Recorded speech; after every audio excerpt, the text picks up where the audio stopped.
laki-laki kok jadi tukang syair. Anak empu itu kan seharusnya jadi empu. Jadi empu yang lebih bagus, yang lebih hebat dari saya. Den Dwi Pangga itu memang tidak pernah tertarik dengan pekerjaan ini, Romo Empu. Katanya, empu itu mengabdi pada para pembunuh. Tapi kalau penyair adalah pencinta kehidupan. Pintar bicara anak itu. Siapapun yang sudah ditotol oleh Dewata untuk menjadi pembunuh. Bakar. Tanpa alat pun, dia akan jadi pembunuh. Ayah, saya mau pergi ke rumah teman. Ini lagi. Aku tidak pernah tahu apa maunya. Lontang-lantung. Sini kamu.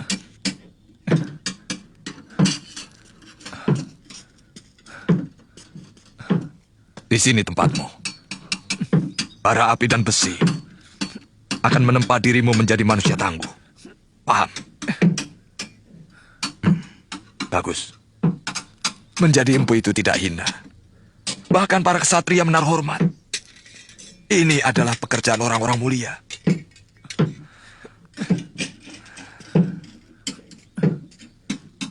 Sudah sana. Baik, Ayah.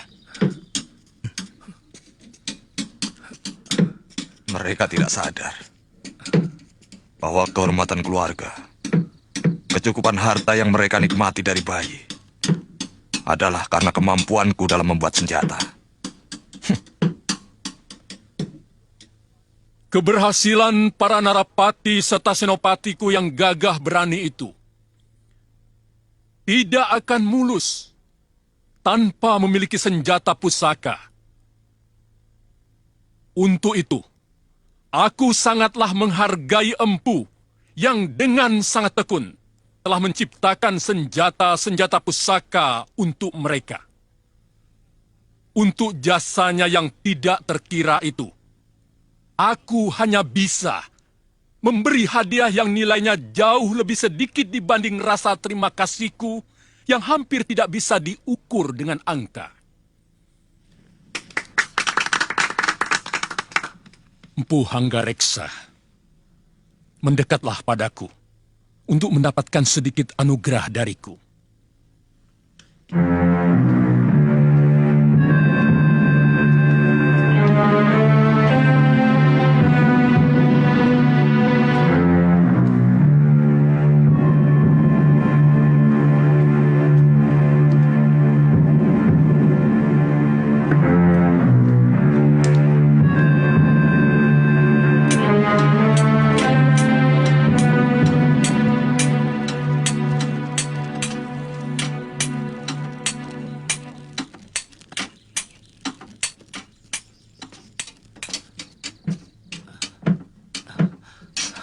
Sudah agak lama aku hanya membuat alat pertanian.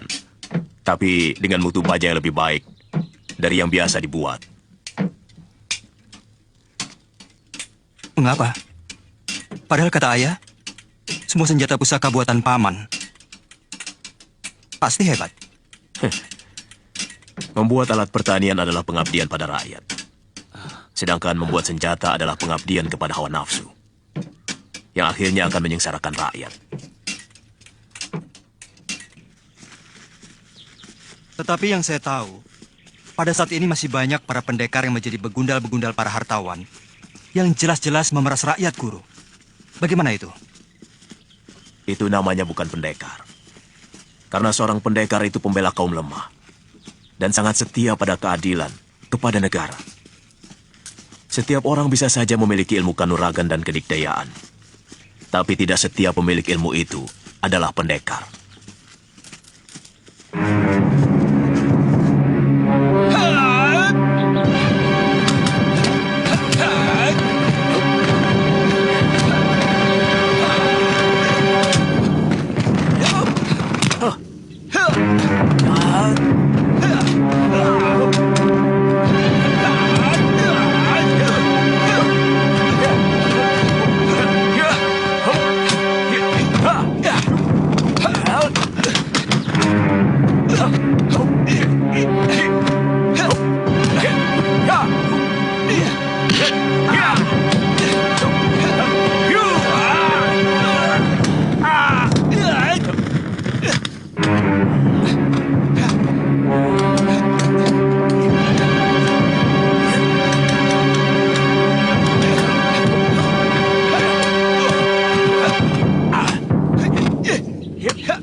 Kamandanu,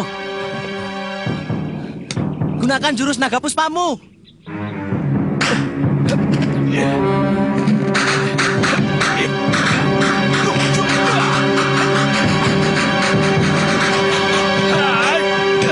Kamandanu, jadikan angin dan hawa untuk menahan tubuhmu.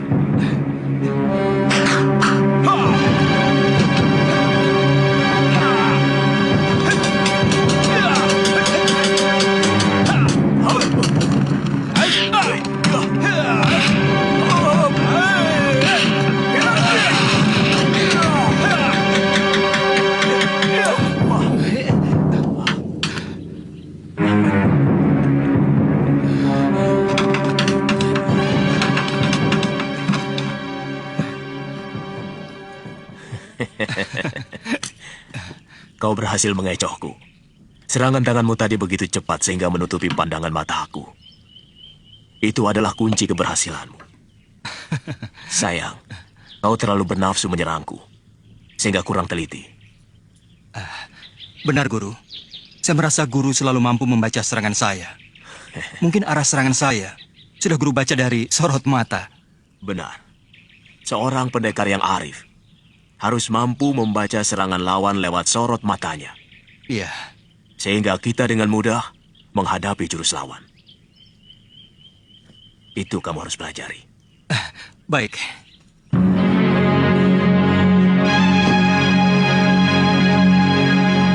Alangkah besar anugerah Baginda terhadap kita.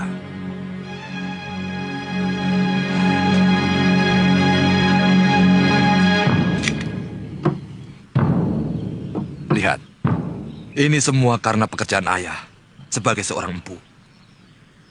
Itulah sebabnya, mengapa ayah mau supaya kau, juga Kamandanu, meneruskan pekerjaan ayah.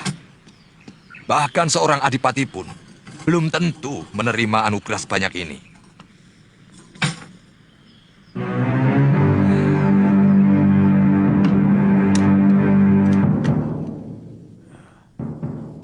Bawa semua emas Kertanegara ini, Anggareksa. Sekeping pun aku tidak ingin memilikinya.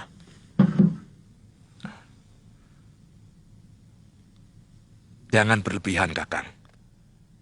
Aku tidak mau mengangkangi semuanya. Karena di sini ada hak Kakang. Banyak senjata pusaka ciptaan Kakang yang dikirim ke Singasari melalui tanganku. Semua aku kerjakan untukmu. Bukan untuk Kertanegara, karena kamu adalah adik seperguruanku. Dan ku minta agar kamu tidak berusaha untuk merubah sikapku yang tidak suka kepada kebijaksanaan Sang Prabu. Baik, kita sudah sangat berselisih jalan. Ya, bahkan kita sudah berselisih paham. Kau sudah mulai sila oleh Gemilang Emas. Kakang, selama uang ini bukan hasil rampasan, aku tidak pernah merasa malu menyimpan hartaku yang kudapat dari keahlian dan tenagaku sendiri. Selamat tinggal, Kakang.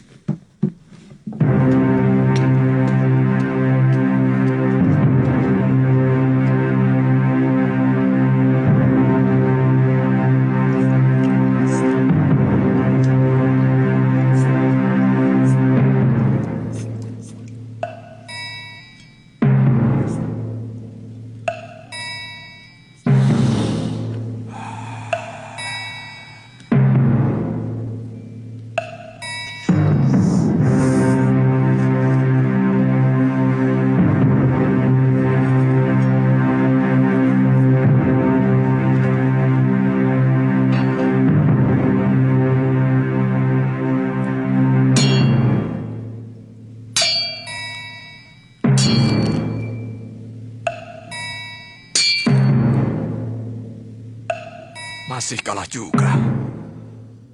Benar-benar ilmu Kakang Ranubaya masih lebih tinggi.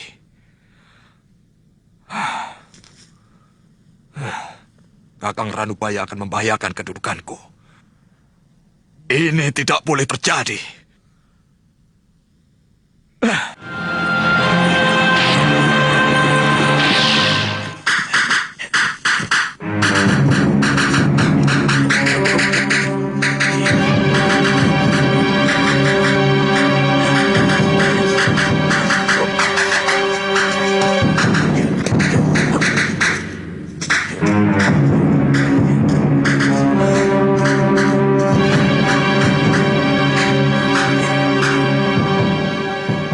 perhatikan baik-baik. Akan kuperlihatkan beberapa jurus pedang naga puspa.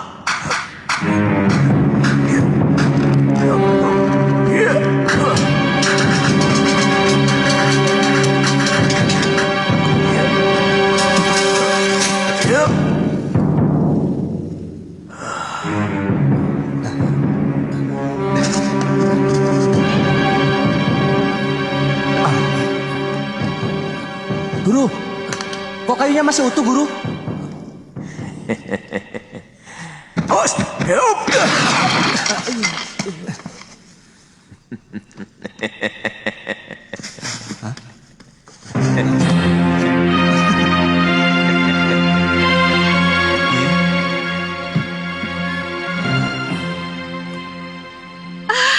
Nyi Dan Rokot, bagus.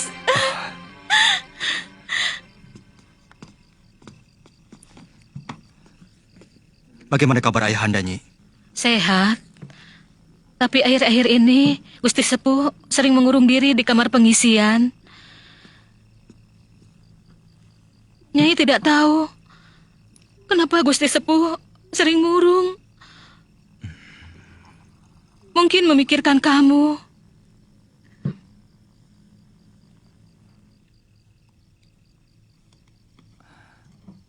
Apakah ayahanda sudah tidur? Gusti Sepuh tidak pernah tidur sore. Datanglah dan minta maaf. Iya, iya, Nyi.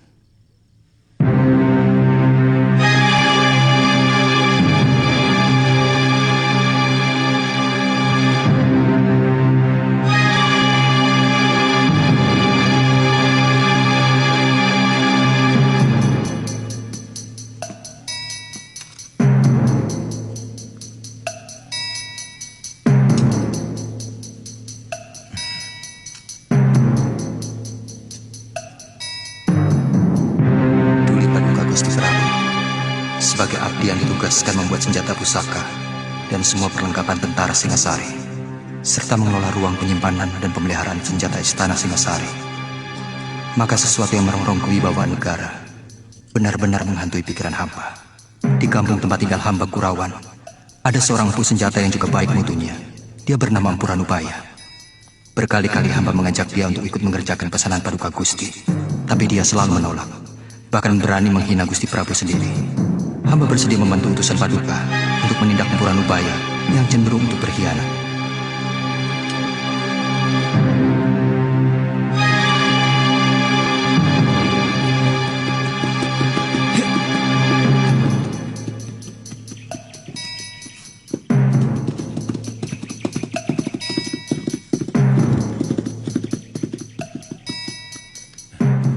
Bicik. Masalah keris Empu Gandring sudah lama selesai. Wadal sudah cukup. Bahkan ayahandaku sendiri juga telah menjadi korban. Mulai dari Eyang Tiriku, Ken Arok, Anusapati, Toh Jaya, dan Ranggawuni ayahku, semua telah menelan kutuknya. Ampun Gusti. Itulah ketupetan Ranubaya. Hamba sudah berusaha meluruskannya, tapi dia tetap dengan pendiriannya. Terutama pada masalah yang terakhir. Ampun Gusti. Ranggalawe, Kelihatannya di surat ayahanda, semacam ada persaingan antara beliau dengan guru. Aku tidak pernah merasa bersaing dengan siapapun. Ayahmu seharusnya tidak perlu mencemaskan aku. Dengan penolakanku untuk tidak bekerja sama kepada Singasari, seharusnya dia lebih merasa gembira karena tidak ada saingan. Aku heran, malah dia membabi buta. Saya cemas kalau tentara Singasari akan menyiksa guru. Tidak akan kubiarkan siapapun menyentuh kulitku.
Boleh juga anak didikmu itu.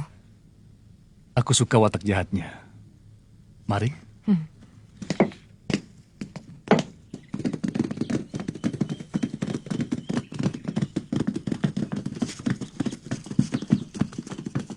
Kelihatannya sudah mulai sore. Apa tidak sebaiknya kita menginap di Apajik ini, Tuan Hanggarksa? Benar. Kita bisa kemalaman di hutan Gandasari. Saya pikir lebih baik kita menginap di sini. Tapi semuanya terserah pada Tuan Ranggalawe. Cari penginapan yang terbaik.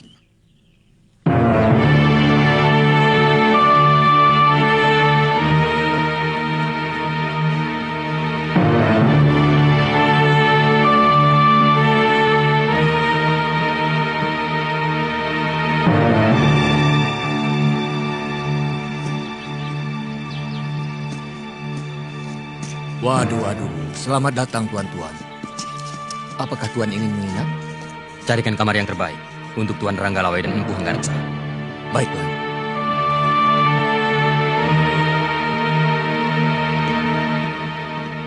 Ada apa, Lejong? Matamu seperti mau melompat keluar. Guru, ada orang Singasari yang dulu pernah mau saya rampok. Sekarang, saya mau merampoknya lagi. Sampai berhasil. Tidak boleh tidak, Guru. Orang Singasari. Silakan tuan-tuan istirahat di sana. Tempatnya sudah tersedia. Yang tinggi besar itu, namanya Ranggalawe. Dia salah satu perwira Singasari yang cukup tangguh. Dia sudah punya banyak pengalaman dalam berbagai medan pertempuran.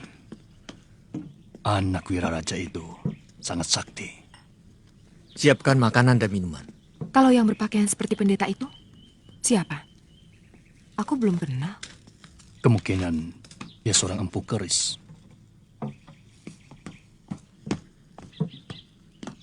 Kalian masih kenal saya?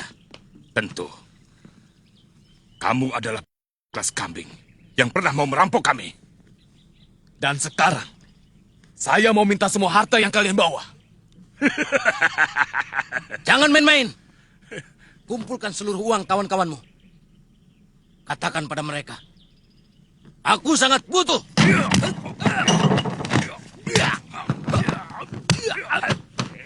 Kau kenal mereka?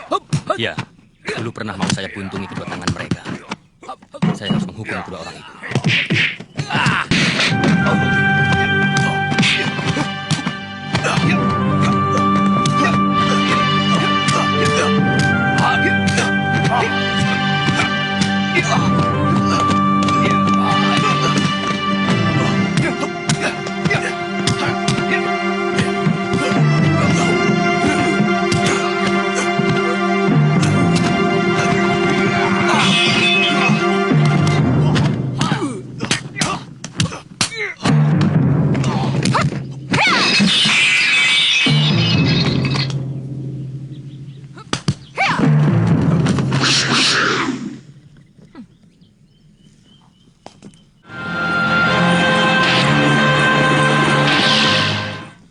Sabar. Kenapa tiba-tiba tuan yang terhormat ini menyerang dia? Mereka mau merampok kami. Dan ini benar-benar satu penghinaan langsung kepada tentara Singasari. Benarkah kamu mau merampok mereka, Jaran? Bohong, Guru. Saya tidak pernah bilang mau merampok. Saya minta secara baik-baik seluruh harta mereka. Nah, mereka kan hanya mau meminta. Kalau tuan mau memberi, ya silakan. Kalau tidak mau, jangan langsung main cabut keris. Saya kira yang punya keris bukan hanya tuan saja. Jadi kalian menantang? Namaku Dewi Sambi. Saya yakin tuan sudah lupa. Maklum, orang penting Oh. selalu lupa akan nama. Padahal dulu kita sudah saling kenal, bukan? Buat apa mengenang nama macam kalian? Kata-kata terakhir tuan sudah cukup menghina saya. Benar, penghinaan tak bisa diterima. Dan sejak kecil saya sudah bersumpah untuk menghukum orang yang berani menghina saya.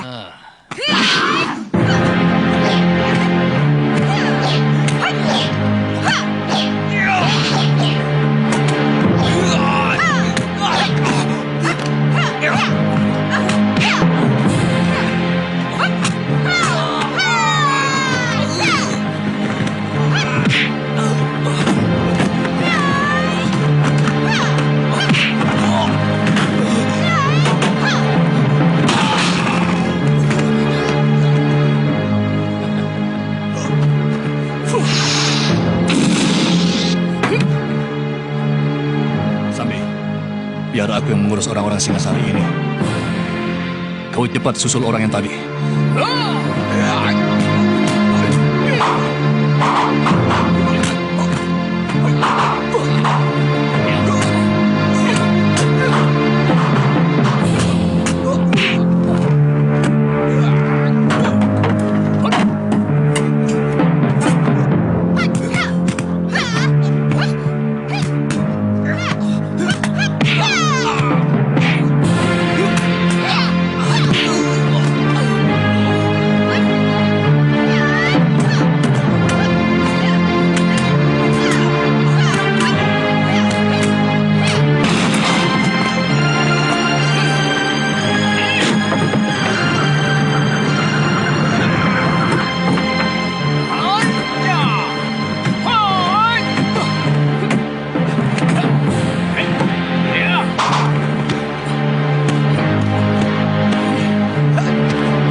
Hati-hati, Paman.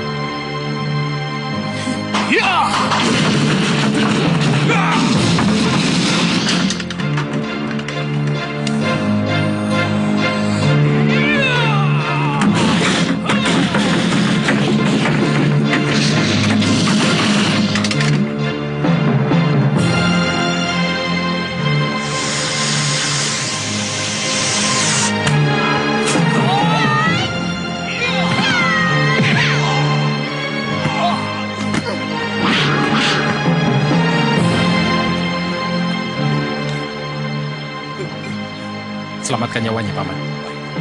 Biar aku yang menghadapi mereka.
Kamu telah melukai seorang prajurit Singasari. Artinya, kamu sudah berani melawan negara. Gampang sekali mencap orang melawan negara. Sebagai pimpinan, seharusnya Tuan bisa lebih bijaksana. Apakah Tuan tidak melihat sendiri anak buah Tuan itu berbuat sewenang-wenang, menghina dan mencerca orang seenak perutnya? Jangan memutar balik kenyataan, Nyi Sanak. Aku melihat kalian memang sengaja memancing keributan. Itu juga tuduhan Tuan, bukan perbuatan kami. Jadi seharusnya Tuan yang kami beri pelajaran.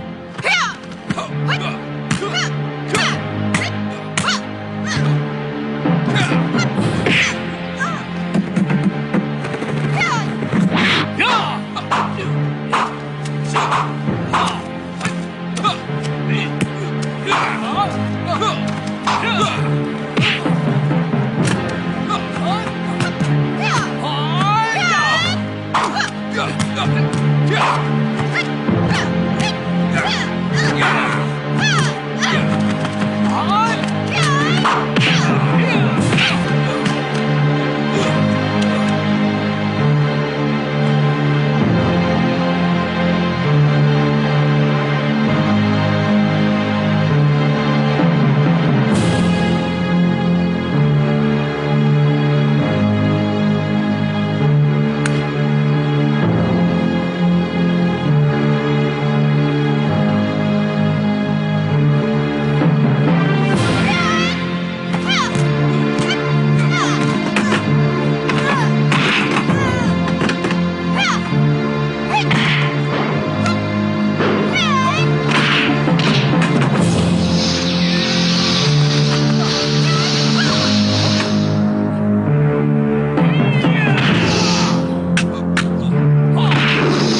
mencari penginapan, Jamus. Daripada nanti kita kemalaman. Di sini ada, Gusti Pati.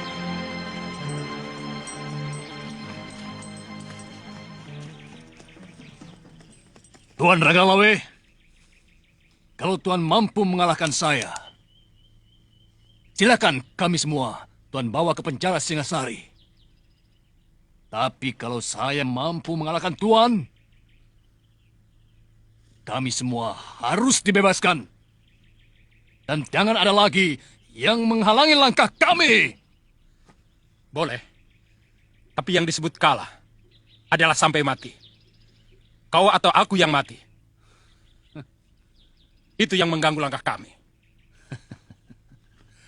Tuan Ranggalawe, syarat Tuan kami terima. Tapi jangan salahkan saya kalau Tuan mati lebih dulu.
Gusti Pati.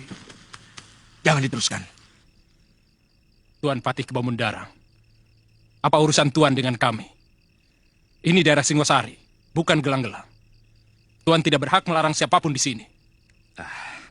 Sabar. Memang ini bukan daerah kekuasaan saya. Saya juga sebenarnya tidak enak ikut campur. Walaupun hanya untuk mendamaikan. Tuan Ragalawe, mereka ini adalah orang-orang saya. Sebagai Patih Gelang-Gelang, saya minta maaf atas kesalahan mereka. Saya tidak suka diolok-olok. Mereka jelas telah melecehkan kami, tentara Singasari. Itulah mereka.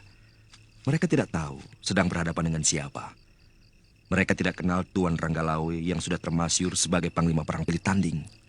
Baik, karena Tuan sebagai pejabat Gelang-Gelang, saya maafkan mereka. Tapi saya tidak mau melihat mereka di tanah Singasari. Kalau masih juga saya jumpai mereka, terpaksa mereka akan berhadapan denganku. Dan hukumannya, mati. Terima kasih Tuan Ranggalawe. Saya akan perintahkan mereka untuk kembali. Sekarang juga.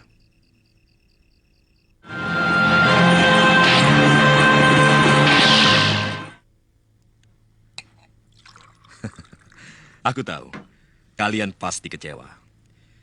Biasanya seorang pendekar akan selalu penasaran bila menghadapi pendekar lain yang mumpuni.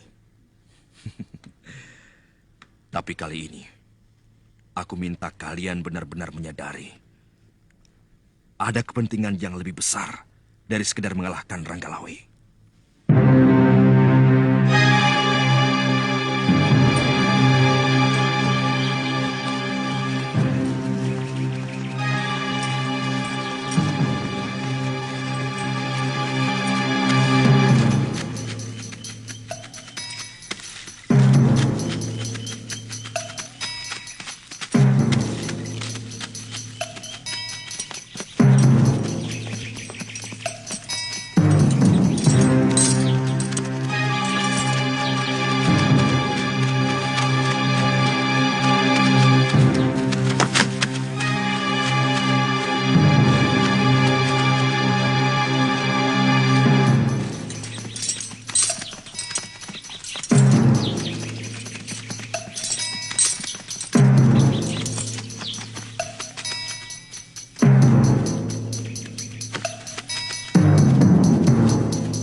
Guru, ada rombongan tentara Singosari telah memasuki desa.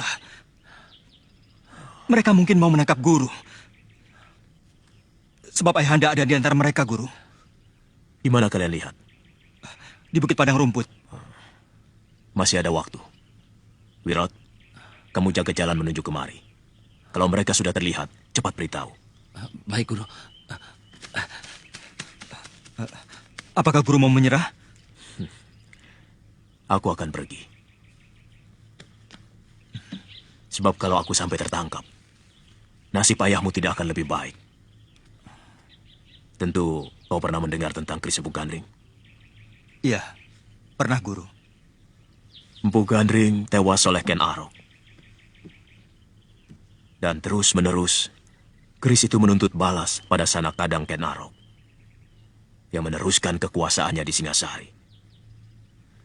Tentu saja para cantrik-cantrik Empu Gandring menaruh dendam kepada Singasari. Dan salah seorang murid terkasih dari Empu Gandring adalah Empu Bango yang mempunyai murid tunggal bernama Empu Sasi. Mereka ini semuanya bersumpah untuk tidak mengabdi kepada Singasari. Termasuk dua orang muridnya yang bernama Empu Ranubaya dan Empu Hanggareksa. Ayahmu sendiri. Tapi ternyata ayahmu lebih memilih untuk mengkhianati sumpah itu. Kamandanu, untuk sementara kita harus berpisah. Jurus naga puspa yang kau pelajari, tinggal jurus pamungkasnya saja. Suatu saat kita pasti bertemu lagi. Guru mau kemana? Bolehkah saya ikut? Jangan. Aku tidak mau ada bibit perpecahan timbul di rumahmu. Sementara aku meninggalkan Kurawan, sambil mempersiapkan senjata buatmu. Sebagai pelengkap jurus naga puspa yang kau pelajari. Suatu saat kita pasti akan bertemu. Waktunya sudah sempit. Rumah ini harus kubakar. Aku tidak mau ada orang Singasari yang menyentuh barang-barangku.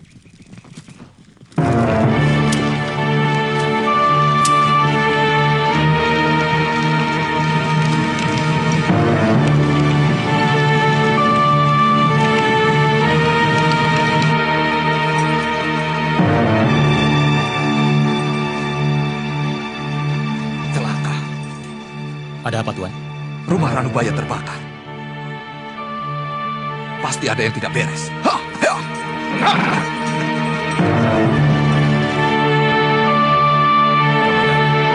Aku rasa kini saatnya kita berpisah.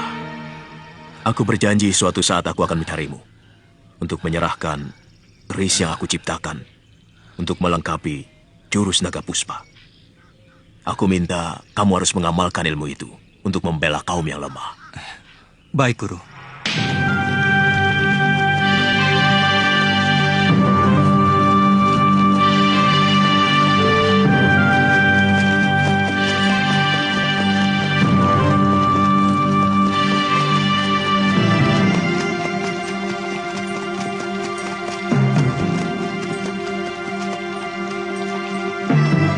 Cari di sekitar tempat ini.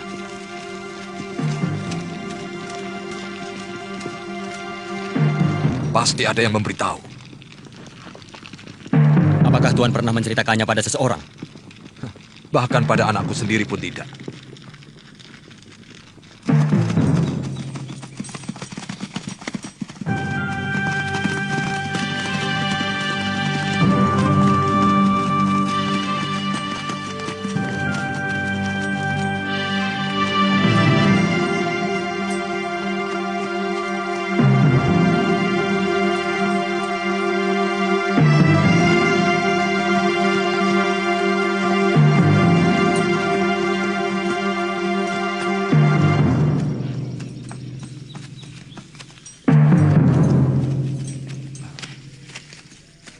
Kamandanu, mengapa kau di sini?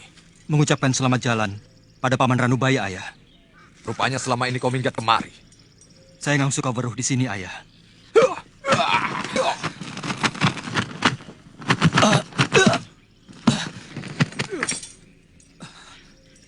Kurang ajar. Kau pasti sudah ketularan pikiran pamanmu yang keblinger. Balelo. Yang saya dapatkan dari beliau adalah kejujuran dan juga kebersihan jiwa, Ayah. Cukup! Aku tidak mau mendengar alasan dari empu yang berpikiran picik macam pamanmu. Apakah bisa disebut picik? Hanya karena beliau tidak sejalan dengan pemikiran Gusti Prabu Kertanegara yang lebih mementingkan kekuasaannya daripada kemakmuran rakyatnya. Kurang ajar. Kamandanu! Kau harus mempertanggungjawabkan mulut yang telah berani lancang. Saya tidak akan lari dari tanggung jawab.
Maaf Tuan Ranggalawe. Biarkan saya yang membunuh anak saya sendiri. Dia memang patut untuk dibunuh. Saya menyesal. Mengapa dia justru mengikuti kesesatan Ranubaya? Paman Empu tidak usah cemas. Aku tidak menyalahkan Paman. Aku malah tertarik pada keberaniannya. Tapi saya malu, Raden.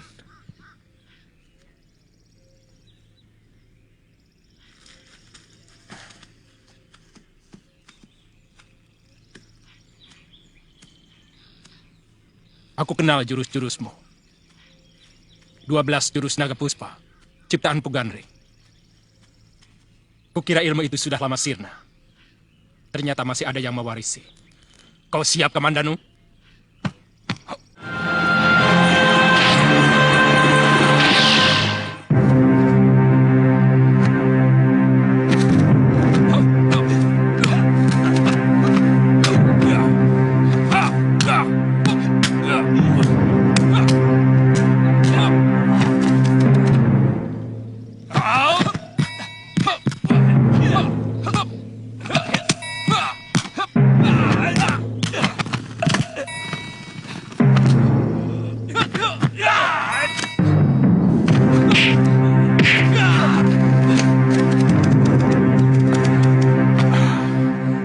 Saya yakin kau titisan Pugandri.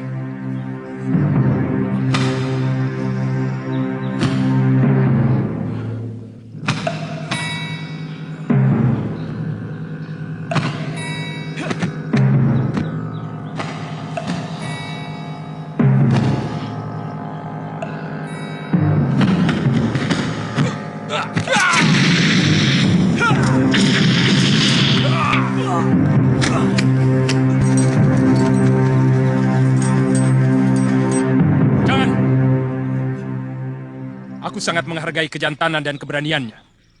Dia pemuda yang patut kita hargai. Karena sikap yang jelas dan berani bertanggung jawab pada perbuatannya.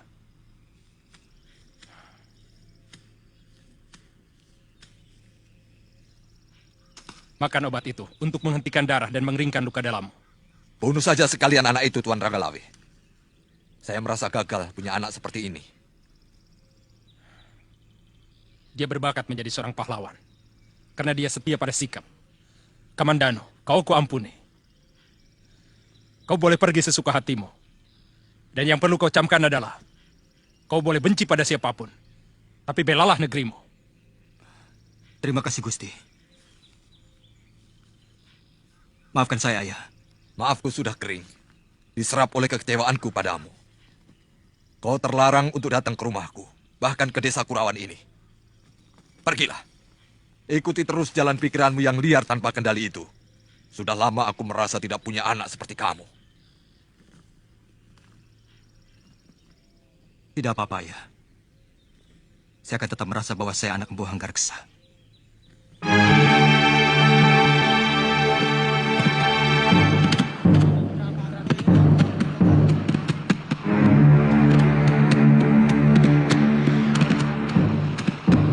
Woi, ada kapal besar datang! Woi, ada kapal besar! Woi, ada kapal besar datang! Woi, ada kapal besar! Ada kapal besar datang! Mereka seperti dari negeri seberang. Lihat, bentuk kapalnya berbeda. Lihat ujungnya seperti naga. Mungkin dari negeri naga. Cepat, panggil Gusti Adipati. Sudah, Kemi dan Nunu sudah ke sana.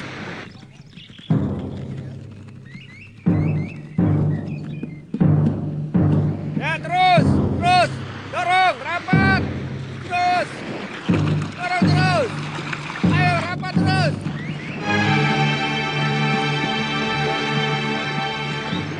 Raden tahu mereka itu dari mana? Ya, saya pernah mendengar cerita bahwa orang yang bermata sipit dengan pakaian yang indah gemerlapan itu pasti orang daratan Cina.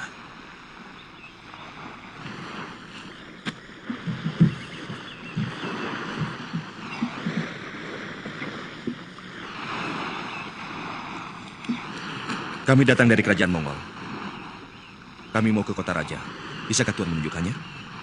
Bisa. Tapi tuan-tuan ini mau ke kerajaan mana? Karena di sini banyak sekali kerajaan-kerajaan kecil dan kerajaan besar. Saya mau ke kerajaan Jawa. Nama rajanya Prabu Kertanegara. Prabu Kertanegara. Kelihatannya mereka sangat ramah dan bersahabat. Sementara ini mereka berada di Wisma Tamu, diantar oleh Gangadhara. Kalau begitu, besok akan kulaporkan pada Gusti Prabu. Mudah-mudahan tidak membuat masalah. Soalnya, akhir-akhir ini Gusti Prabu seperti sedang resah. Aku yakin akan terjadi hal yang mengagetkan. Kalian tahu, sejak dulu Maharaja Genghis Khan, penguasa negeri Tartar itu, ingin sekali menguasai kerajaan di bumi Jawa ini. Tapi belum terlaksana. Jangan-jangan utusan itu akan menantang Singasari.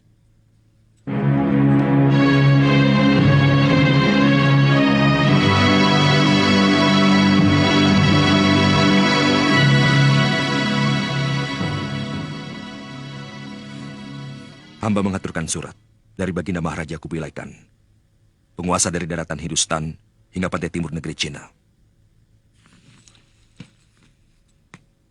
Baca surat itu, Wijaya.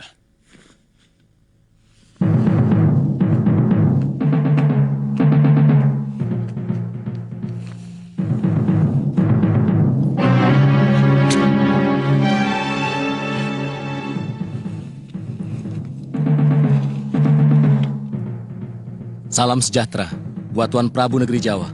Aku Maharaja Kubilai Khan, pemimpin bangsa Yuan yang kekuasaannya menghampar dari tanah Hindustan sampai ke ujung timur negeri Cina.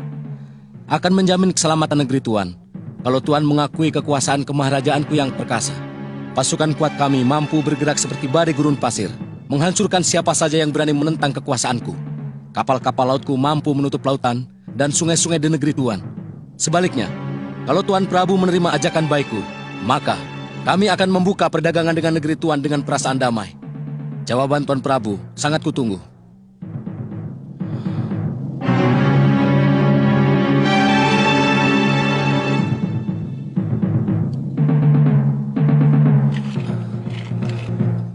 Sebagai utusan, hamba menunggu jawaban dari Sang Prabu. Mendekatlah kau kemari.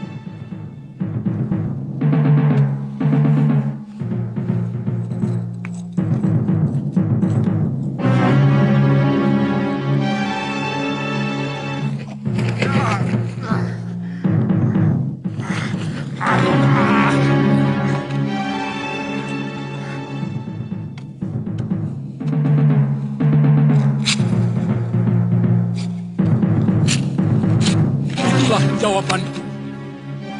Katakan pada rajamu prajurit-prajurit Singasari bagaikan gunung karang yang sanggup menahan angin taufan sedahsyat apapun.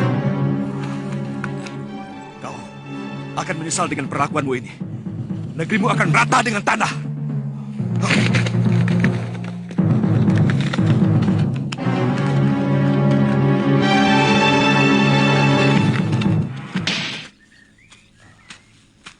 Sedang apa, Mbok? Jemur gaplek. Kok seperti bukan orang sini? Betul, saya ini orang kabur Kanginan. Boleh saya minta airnya untuk membasahi tenggorokan saya? Oh, ya tentu. Nah, itu gentong berisi air. Buat siapa saja yang haus. Silakan. Iya, iya.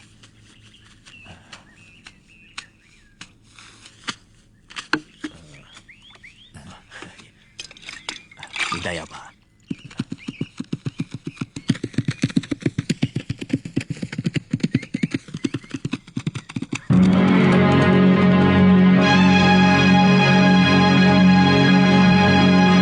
Awas, ya.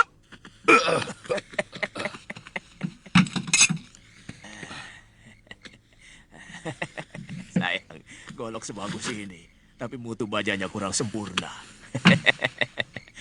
Dia tidak bisa berbuat apa-apa kalau lawannya dengan golok yang mutu bajanya lebih sempurna. Agaknya kau mengerti tentang senjata orang tua. Tuhan bisa bahasa kami. Bagaimana dengan ini? Tenaga dalammu yang bagus, bukan golok Tuhan. Kamu lihat sendiri. Bagaimana meja itu terbelah dengan mudah.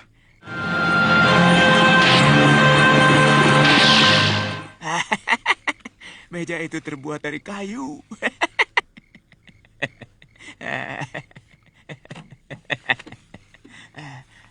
Aku jadi semakin penasaran denganmu orang tua. Siapa sebenarnya kamu? Saya?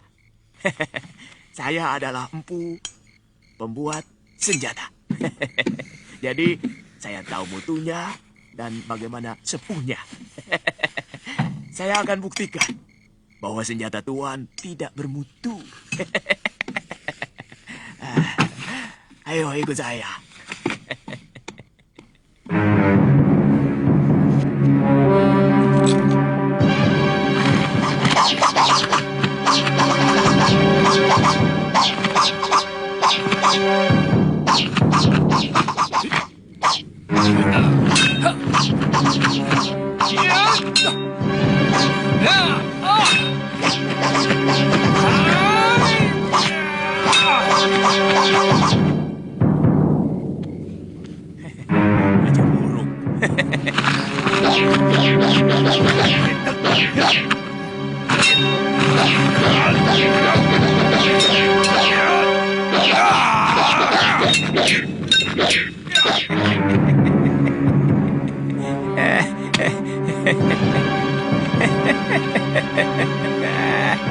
Kurang ajar.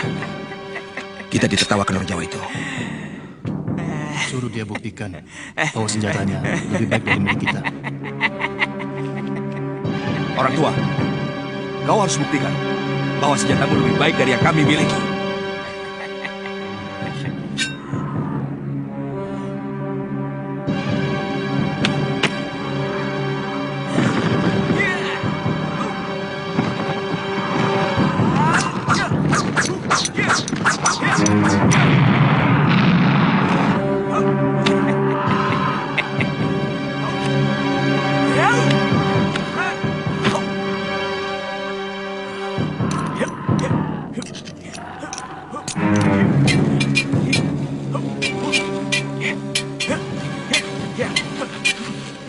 Cukup!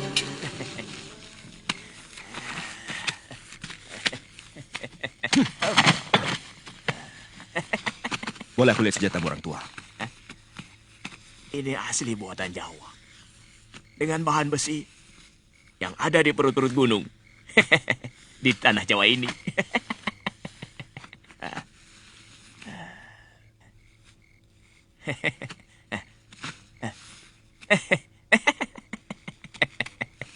Luar biasa.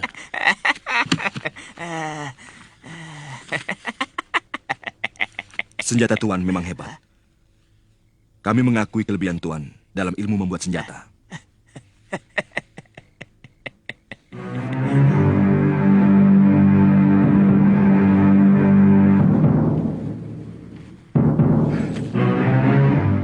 Belum ada tanda-tanda dia muncul.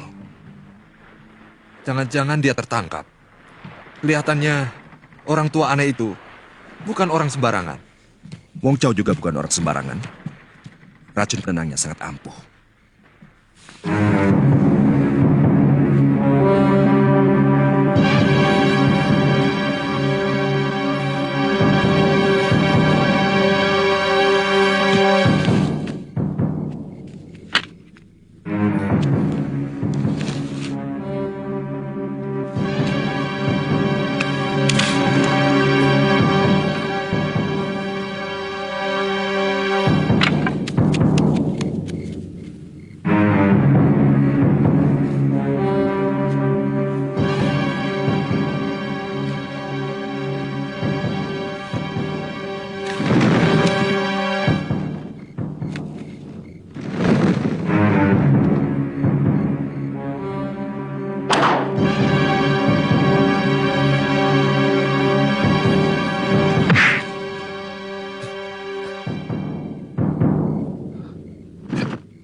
Kami sengaja menculik Tuan, karena kami menduga Tuan adalah mata-mata yang sengaja dikirim ke Kertanegara untuk mengawasi kami. Sekarang Tuan kami jadikan tawanan negara. Silakan.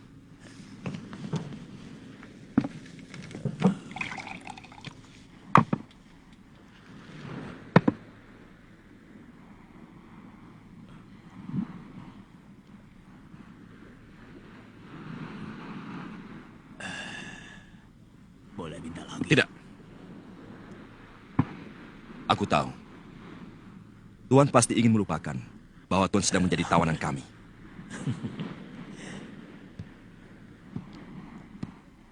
Kalau dia mau tambah anggur lagi, suruh dia lawan saya, Tuan. Kau bisa mendapatkan anggur itu kalau kau berhasil merebutnya dari tangan Tuan Chen Pi.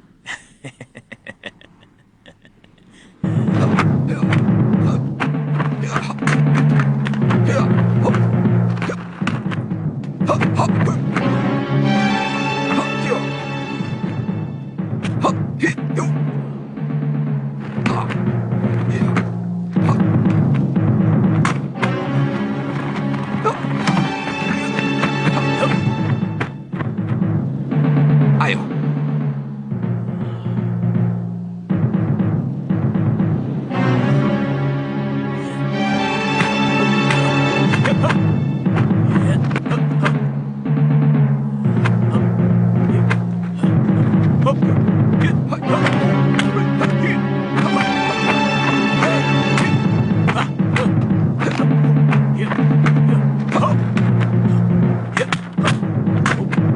Biasa. Itu pasti baru jurus-jurus dasar dari Kung Fu. Aku yakin dia pasti bisa merebutnya.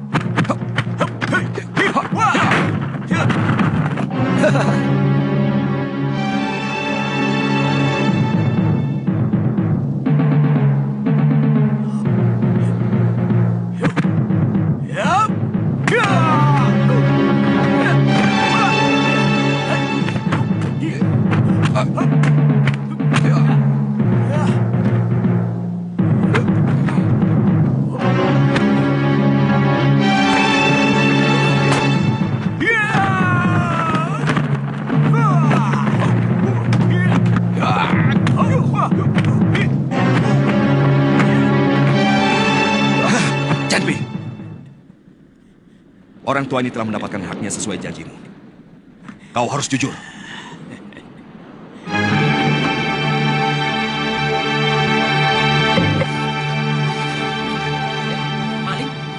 Maling! Maling! Itu maling! Maling! Maling! Ayo, maling! Aduh, jangan, jangan, ampun. Ampun, Kang. Ampun, saya bukan maling. Benar. Ampun, jangan. Saya tidak nyuri. Bohong. Bohong. Hentikan!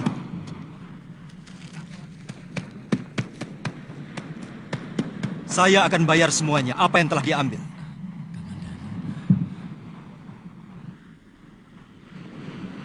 Wiro, kamu mau ikut kalau aku pulang ke Kurawan? Tidak, Kamandanu. Saya mau di sini saja. Saya mau menunggu sampai guru pulang. Ada yang bilang guru telah dibawa oleh kapal dari seberang. Yang pelautnya bermata sipit. Itu orang-orang dari Kitai Nagari.